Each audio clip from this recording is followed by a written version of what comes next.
बलिया के बाजार, बलिया के बाजार, ले चल बलम टेकटर से।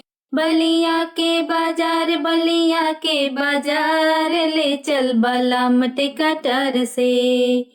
ओही बलियवा में काहो बिकाला, ओही बलियवा में काहो बिकाला। मंगिया के श्रृंगार, मंगिया के श्रृंगार, ले चल बलम टेकटर से। होली का बहार, फगुआ का बहार, ले चल बलम टेकटर से।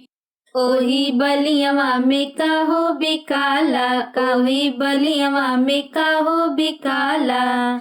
गरवा का श्रृंगार, गरवा का श्रृंगार, ले चल बलम टेकटर से। होली के बहार, फगुआ के बहार, ले चल बलम टेकटर से। ओही बलियवा में काहो बिकाला, ओही बलियवा में काहो बिकाला। कनवा के श्रृंगार, कनवा के श्रृंगार, ले चल बलम टेकटर से। बलिया के बाजार, बलिया के बाजार, ले चल बलम टेकटर से।